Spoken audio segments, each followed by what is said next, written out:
오늘 저는 예수 그리스도는 도대체 왜 오셨는가, 성경의 여러 곳에서 그 이유를 언급합니다. 그런데 오늘은 누가복음에서 언급한 그 내용을 말씀을 좀 드리고자 합니다.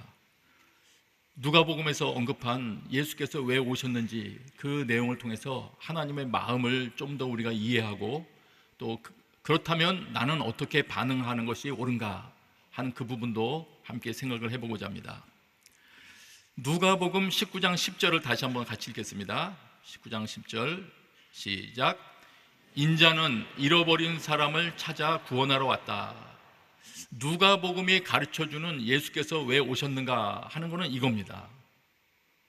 이 중에서 인자라고 표현하는 것은 예수님께서 꼭 자신을 복음서에서 지칭하실 때는 메시아라고 하지 않으시고 주로 인자라고 많이 호칭하셨는데, 이것은 자신을 정치적인 해방을 가져올 그런 존재로 오해하지 않도록 그렇게 기다리던 메시아로 오해하지 않도록 하기 위한 호칭이고요.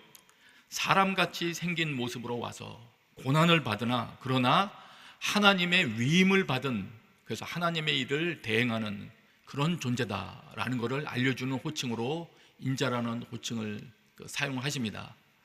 그래서 그런 모습으로 오신, 고난받는 사람의 모습으로 오신 예수님이 왜 오셨느냐, 그것이 오늘 말씀드리고자 하는 것이죠. 누가복음 19장 10절을 여러분 다시 보십시오. 눈으로 보십시오. 인자는 잃어버린 사람을 찾아 구원하러 왔다. 잃어버린 사람들이라는 표현을 사용합니다. 이런 사람들이 있구나. 여러분은 어떤 상태입니까? 잃어버린 사람들, 잃어버린 사람. 잃어버린 상태라는 건 도대체 어떤 상태냐? 다른 번역을 참고하면 이해가 좀 될 겁니다. 어떤 번역에는 인자는 죽은 자를 찾아 구원하려고 왔다, 이렇게 번역을 했습니다. 이건 직역에 가까운 거죠. 죽은 자.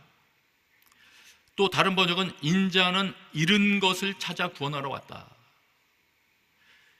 다 번역이 가능하기 때문에, 이 단어가 이런 뜻을 가지고 있기 때문에 이렇게 번역한 것인데, 맞으면 멸망한 자, 죽은 자, 이렇게 이해해도 된다는 거죠. 잃어버린 자란 그 상태가 그렇다는 겁니다. 그럼 그렇게 번역할 수 있는, 그렇게 우리가 이해해도 되는 근거가 어디 있느냐? 동일한 누가복음 15장 24절이에요. 탕자가 돌아왔을 때 이렇게 말하는 표현이 있습니다. 내 아들이 죽었다가 다시 살아났다. 이거 죽었다는 표현이죠. 물론 단어는 다른 단어예요. 죽었다가 다시 살아났다. 그런데 이걸 그대로 병행구절에 이렇게, 병행어구에 이렇게 표현합니다. 이 아들을 잃었다가 이제 찾았다. 여기 잃었다가는 잃어버린 사람들과 똑같은 표현이거든요. 그러면 여기서 알 수 있는 게 뭡니까? 잃었다는 것은 죽었다는 것으로 이해해도 되는구나.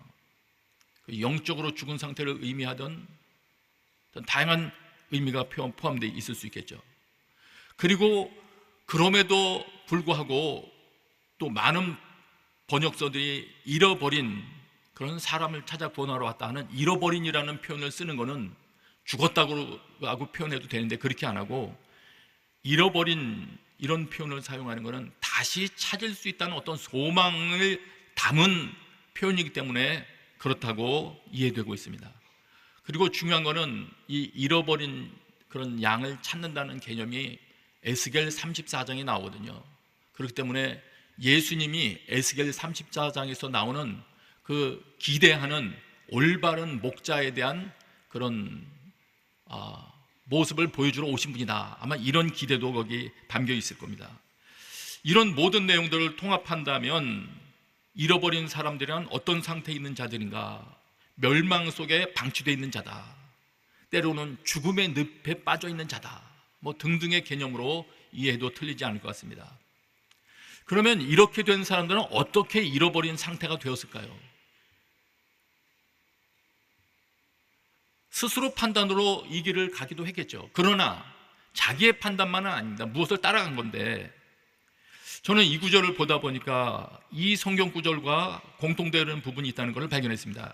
요한복음 10장 10절을 보세요. 제가 많은 경우에 인용했던 구절인데, 같이 한번 읽을까요? 시작.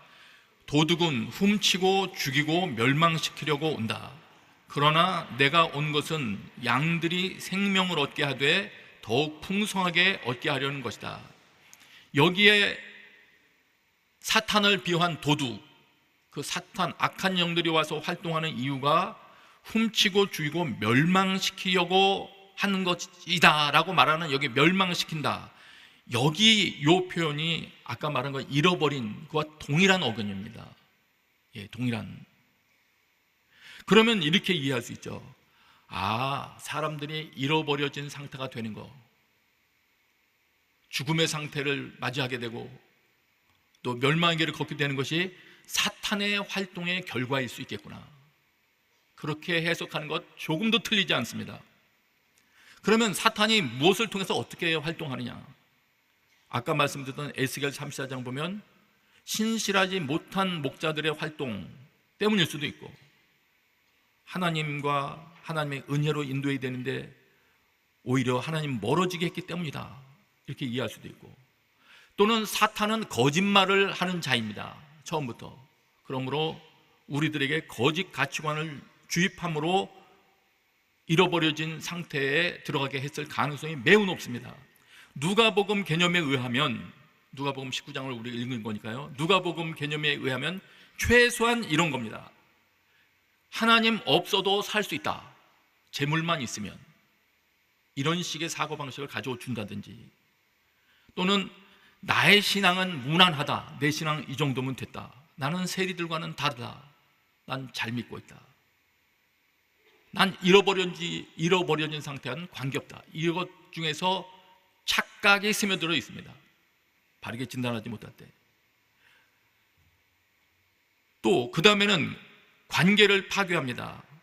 누가복음 관점에서 보면 부자가 나사로를 무시합니다. 또 청지가 또 재물 사용하는 모습도 보여주고, 그리고 하나님의 손길에 대해서 하나님께서 병을 고쳐주셨는데 병나음을 받은 환자들이 하나님께 감사하지 않는 모습도 보입니다. 하나님에 대한 관계가 제대로 되어 있지 않은 거죠. 이웃을 돌아보고 있지 않은 거, 죄인이라고 욕하는 거, 이웃과의 관계가 깨어져 있는 것이죠. 누가 이런 일을 만들었냐? 아, 사탄이 개입했을 가능성이 많다. 여러분, 사탄은 지금도 활동하여 우리를 잃어버려진 상태, 죽음의 늪에 빠지는 상태로 만들 수 있습니다. 깨어 사탄의 덫에 걸리지 않게 되시기를 축복합니다. 네.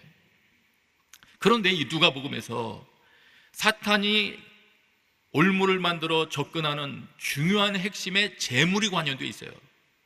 최소한 누가복음 15장, 16장, 17장, 18장 쭉 지나가는 그 내용의 핵심에 보면 재물과 관련되어 있습니다. 관여가 되어 있습니다.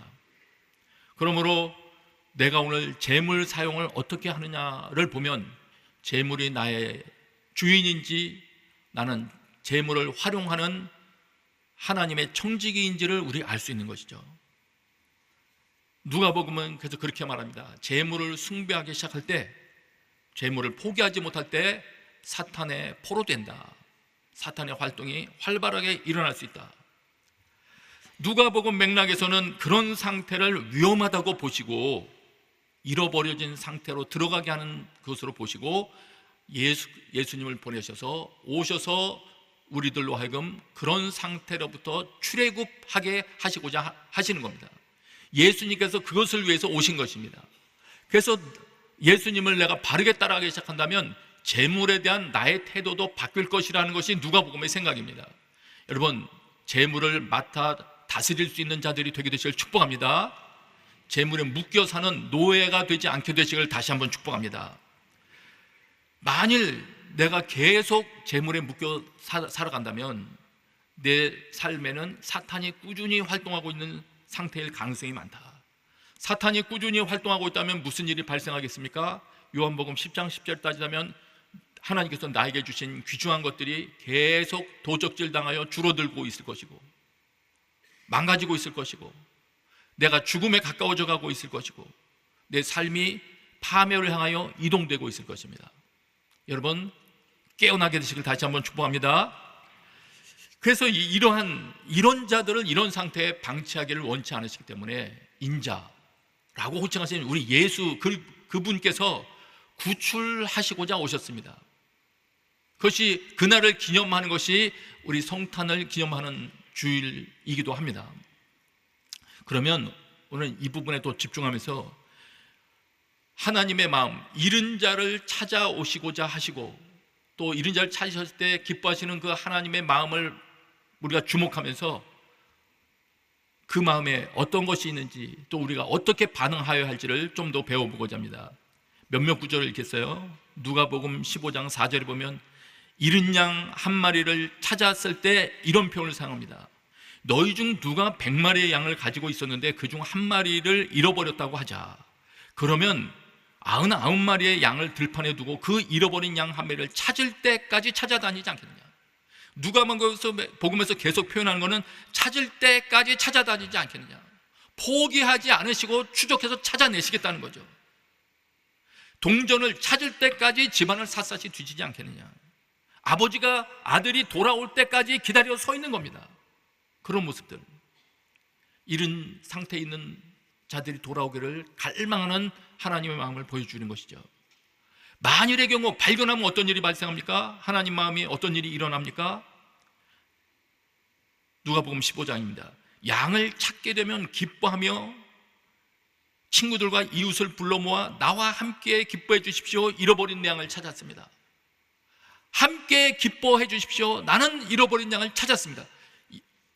동전도 나와 함께 기뻐해 주십시오. 내가 잃어버린 동전을 찾았습니다. 자기 아들이 돌아왔을 때는 잔치를 벌이고 즐기자, 내 아들이 죽었다가 다시 살아났다. 이렇게 그들은 잔치를 벌이기 시작했습니다. 그리고 누가복음 15장 32절에서는 이렇게 요약을 합니다. 내가 그를 잃었다가 찾았으니, 죽었다가 다시 살아났고 그를 잃었다가 찾았으니 우리가 잔치를 벌이며 기뻐하는 것이 당연하다. 여러분, 하나님은 이런 마음을 가지고 계십니다.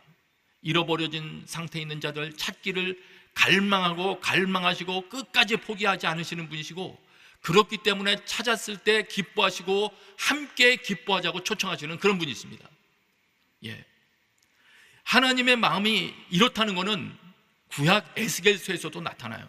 에스겔서에서는 하나님의 마음이 이런데도 불구하고 이런 마음을 따르지 않고 방치하고 있는 그런 신실하지 못한 목자들에 대해서 분노하시면서 이렇게 말씀하십니다. 잃어버린 사람을 찾아오지 않고 다스리고 있다. 내 양떼가 온 땅 위에 흩어졌지만 아무도 그들에 대해 문의하지도 그들을 찾아보지도 않았다. 하나님, 잃어버린 자들이 도대체 어디에 가서 고생하고 있습니까? 나한테 질문을 하지 않고 있다. 너희들이 내 목자들은 양떼를 찾지 않고 자기 자신만 돌보고 있다. 이런 부분을 지적하시면서 하나님은 그 분노에서만 그치지 않으시고 본인이 먼저 벌떡 일어나서 이렇게 말씀하십니다. 이렇게 하시겠다고 하십니다. 에스겔 34장 11절 12절이에요. 내가 내 양떼를 찾아보고 살펴볼 것이다. 목자가 그의 흩어진 양들 가운데 있을 때 그날에 그가 그의 양떼를 찾아 나서듯이 내가 내 양을 찾아 나설 것이다. 뿔뿔이 흩어진 거 내가 찾아 나설 것이다. 여러분, 우리가 여기서 알아차려야 되는 것이죠. 아, 하나님 이런 마음을 가지고 계시구나. 잃어버린 상태에 있는 자들 찾아서 이 땅에까지 오신 예수님, 그분의 모습을 보면서 아기 예수 오셨네, 나를 찾아오셨네, 이것에서 그칠 일이 아닙니다. 그 예수 그리스도를 보내신 하나님 아버지의 마음을 우리가 발견하는 것이죠. 주님이 원하시는 목자의 모습은 바로 이렇습니다. 뿐만이 아닙니다. 주님은 또한 왕의 모습에서 이런 것을 기대하시더라고요. 이게 하나님 아버지의 마음이 담겨 있는 것이죠. 사울이라는 왕은 패배하니까 이스라엘 사람들이 패배하는 그 모습을 보고 자기가 거주하던 거처를 버리고 도망갑니다. 그러니까 블레셋 사람들이 들어와서 이스라엘 사람들이 거주하던 곳에 살아갑니다. 우리가 만일 패배한다면, 영적인 싸움에서 패배한다면 하나님께서 우리에게 주신 귀한 유업을 빼앗겨 그곳에 악한 것들이 거주하며 살아갈 거예요. 망가뜨려 놓을 거예요. 그러나 다윗 같은 왕은 이렇습니다. 사울과 비교되는 다윗은 아말렉 사람들이 와서 훔쳐갔을 때 아말렉 사람들이 훔쳐간 모든 것을 되찾고 자신의 두 아내도 구해냈습니다. 그들에게 빼앗겼던 것들 가운데 아무것도 잃은 것이 없었습니다. 다윗이 다 되찾아온 것입니다. 하나님은 이걸 기대하시더라고요. 사탄의 활동, 악한 존재들의 활동으로 도적들 당한 게 있을 수 있다. 심지어는 우리 가족들을 이상한 곳으로 그들의 마음을 빼앗아 갔을 수 있다. 길을 이탈시킬 수 있다. 그랬을 가능성이 있다. 나는 그것을 뒤쫓아가 되찾아오는 그런 자들의 등장을 원한다. 오늘 예배 드리시는 여러분, 여러분의 가족 중에 누가 길을 잃었습니까? 쫓아가 되찾아오는 능력의 기도의 사람이 되게 되시길 축복합니다. 하나님이 그걸 지원하시는 거예요. 그렇게 그런 사람들의 등장을 원하시는 거예요.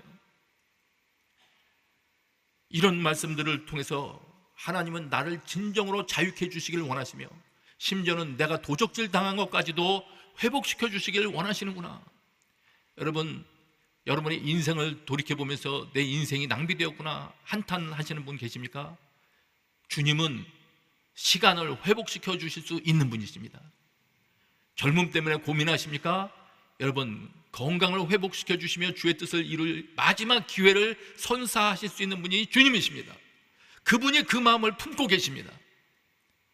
그렇다면 오늘 예수 그리스도의 모습을 통해서 우리가 그런 하나님의 마음을 발견했다면 우리는 어떻게 반응을 해야 될까요? 이게 중요한 일이죠. 그냥 기쁘다 구주오셨네 찬양만 하면 될까요? 합당한 반응은 그 노래 부르는 것으로 끝일까요? 이것을 알아보기 위해서 먼저 스스로에게 자문해야 될 게 있습니다. 확인할 것은 이것입니다. 정말 나는 하나님을 섬기기 원하는 자인가? 여러분, 그러십니까? 여러분, 사람들의 인정보다 하나님께 인정받기를 정말 원하십니까? 여기 답변이 확실해야죠. 만일 그렇다면 다음 구절을 한번 읽어보세요. 요한복음 12장 26절을 보세요. 이건 한번 같이 읽어요. 시작.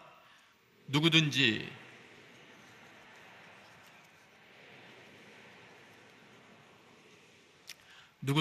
나를 섬기면 내 아버지께서 그를 귀하게 여기실 것이다. 이미 말씀드렸죠. 정말 하나님을 섬기기를 원하느냐?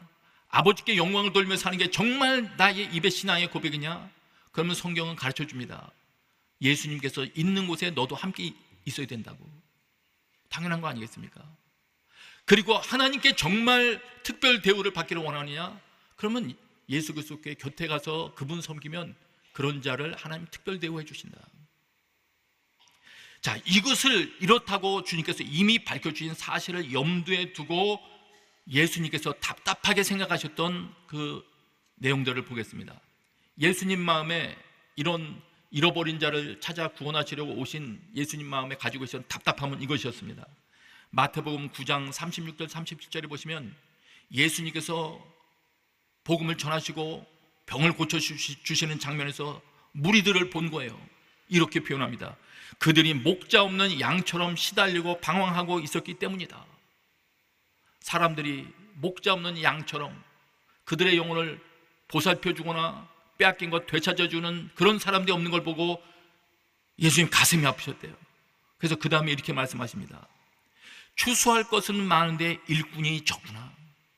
이걸 안타까우셨어요. 그럼 앞부분 36절과 37절을 연결해서 보면 목자는 어떤 사람입니까? 추수할 일꾼이란 어떤 존재입니까? 추수할 일꾼이란 목자와 같은 심정을 가진 존재예요. 목자와 같은 임무 수행이 가능한 자예요. 빼앗긴 것을 다시 되찾아올 수 있는 그런 존재이고, 하나님의 마음을 가지고 끝까지 추적해서 잃어버려진 상태에 있는 자를 주목하고 빼앗아오려고 하는 그런 마음을 가진 자예요. 그런 자들의 숫자가 적다는 거예요. 답답한 거예요. 누가복음 10장에서도 그렇게 이야기합니다. 다른 70명 제자를 세우시고 친히 가려고 하신 각 마을로 보내셨다. 최소한 예수님께서 가고 싶으셨던 지역이 35곳 이상이 됐다. 그렇게 이해할 수 있겠죠. 2명씩 70명을 2명씩 가고자 하시는 마을에 파송했으니까요. 이걸 어떤 분은 그렇게 해석하더군요. 온 세계를 의미하는 바다. 그런데 그 장면에서도 그렇게 말씀하십니다. 추수할 것은 많은데 일꾼이 적구나. 여러분, 여기서 우리의 하나님의 마음을 다시 읽어야 됩니다. 정말로 하나님 많은 사람을 구해내기를 원하는데 하나님의 대리자가 되어 그 임무를 수행할 자들이 너무나 적어서 이렇게 말을 하시는구나. 예수님 가고 싶은 곳도 많으시고 접근하고 싶은 사람도 많으시구나. 자, 그러면 어떻게 될까? 우리는 그러면 어떻게 될까? 어떻게 하는 것이 그 마음을 가진 하나님께 반응하는 합당한 태도일까? 다시 한번 마태복음 9장 37절 주목하면 그렇습니다. 추수할 것은 많은데 일꾼이 적구나. 그런 이후에 바로 말씀하신 것이 있어요. 그러므로 추수할 주인에게 추수할 들판으로 일꾼을 보내달라고 요청하라. 뭡니까? 기도하래요. 예. 누가복음에서도 동일합니다. 추수할 것은 많은데 일꾼이 적구나. 그러므로 추수하는 주인께 추수할 밭으로 일꾼을 보내달라고 청하라. 여러분, 보내달라고 기도하시기 바랍니다. 기도 시작할 의향이 있으십니까? 대답이 좀 시원찮은 것 같은데요. 기도하면 우리에게 어떤 일이 일어날까요? 놀라지 말고 들으세요. 대충 이런 일이 일어나더라고요. 하나님, 이 사회 가운데 누군가가 사람이 필요한 것 같은데요. 계속 기도하고 기도하면 어느 날 하나님이 주로 그렇게 말씀하시더라고요. 네가 해라. 어느 날 비행기를 타고 중국 상공 위를 지나가고 있었습니다. 시망 단동 그쪽 지역일 거예요. 그때가 추운 겨울이라 그런지 창밖으로 땅을 내려다보니까 정말 회색빛이고 푸른 빛도 없고 삭막해 보이더라고요. 비행기 안에서 그 생각을 했습니다. 아, 여긴 누가 와서 복음을 전해야 되겠구나. 그러고 생각했습니다. 아, 여기에 복음을 전하면 가까운 한국에 있는 사람이 와야 되겠네. 그 다음에 말 안 해도 되겠죠? 여러분, 일단 기도를 시작하시면 하나님께서 여러분 마음 가운데 가장 하나님이 기뻐하실 감동을 주실 거예요. 그런데 그때 놀라지 마세요. 제가 했던 말 때문에 놀라지 마세요. 다윗의 경우를 보면 다윗이 진정한 목자로 세워질 때 하나님께서 그를 왕으로 세우셨습니다. 그 말은 무슨 말입니까? 그 임무를 수행할 권세도 주신다는 얘기예요. 왕에게는 권세가 주어지지 않습니까? 여러분이 하나님의 임무 수행을 위하여 잃어버린 영혼들을, 죽음의 늪에 빠진 자들을 구해보겠다고 여러분이 결심하고 반응하며 주님 앞에 서기 시작할 때 그 임무를 능히 감당할, 또 그 임무에 개입되어 있는 사탄과 대적하여 싸워서 승리 거둘 수 있는 힘과 권세를 주시는 것입니다. 여러분, 그런 능력과 권세를 받은 자로 살아가게 되시길 축복합니다. 남은 삶은 그렇게 살아가게 되시길 바랍니다. 그리고 마지막 한 가지, 그러므로 하나님은 이것을 기뻐하실 거예요. 지금 말씀드리려고 하는 건 이거예요. 이 말씀 가지고 생각하다 보니까 이것이 명확하더라고요. 뭐 부인할 수가 없더라고요. 잃어버려지지 않은 99마리의 양들을 모아놓고 각종 행사를 하는 것보다 부지런히 잃어버린 하나님의 소유를 찾으러 다니는 것을 더 기뻐하시겠구나. 좀 깨달음이 임하십니까? 이건 분명한 거예요. 잃어버려진 하나님의 것을 되찾아 드리는 것만큼, 특별히 잃어버려진 상태에 빠져 있는 사람들을 되돌려서 아버지께 속하도록 인도하는 것만큼 하나님을 기쁘시게 할 수 있는 건 없는 겁니다. 아까 누가복음 개념으로 보면 그렇잖아요. 얼마나 기쁜지 하나님께서 잔치를 베푸실 만큼 기쁘셨어요. 여러분, 하나님께서 잔치를 베푸시고자 결단을 내실 만큼 가장 기쁨을 드릴 수 있다면 우리는 최고의 제물을 주님 앞에 드린 겁니다. 최고의 예배가 되는 겁니다. 이건 분명한 겁니다. 그런데 내 삶에 모든 것은 다 있는데, 이것저것 다 있는데, 돈도 있고 재물도 있고 다 있는데, 마치 삭개옥에 있었던 것처럼 이런 일에 대해서만, 하나님이 기뻐하시는 일에 대해서만, 잃어버린 사람들 찾는 데 대해서만 관심도 기도도 없다면 이건 스스로 올무에 걸릴 수 있는 겁니다. 이런 데 대해서는 일말의 관심도 없는 마음 상태라면 내 증세가 수상한 거예요. 나는 괜찮다, 그렇게 딸릴 수가 없어요. 회개를 일으키지 못할 가능성이 있어요. 예수님께서 등장하셨을 때 그분 앞에 나아가지 못할 가능성이 있어요. 왜냐하면 누가복음 내용에 보면 찾아오신 그분께 반응하며 나아갈 때 회개가 거의 포함되거든요. 여러분, 나를 찾아주신 하나님의 손길에 대해서만 감사하는 것이 아니라 은혜를 받았으면 이번에는 걸맞는 반응을 주님께 드리는 그런 은혜가 여러분의 있게 되시길 축복합니다. 지금 같이 한 번만 기도하겠습니다. 하나님, 제 마음속에도 하나님의 마음을 깨닫는 마음과 하나님의 은혜에 걸맞게 반응하는 기도와 삶이 있게 해 주십시오. 우리 간절한 마음으로 한번 기도합니다. 아버지 하나님, 감사합니다. 잃어버려져 있던 상태에 있던 저를 찾아오셔서 다시금 새로운 생명을 얻게 하여 주셨으니 감사합니다. 주님 앞에 기쁨으로 반응하며 주님을 가장 기쁘시게 해드리는 그런 삶 살아가게 하여 주시옵소서. 예수님의 이름으로 기도합니다. 아멘.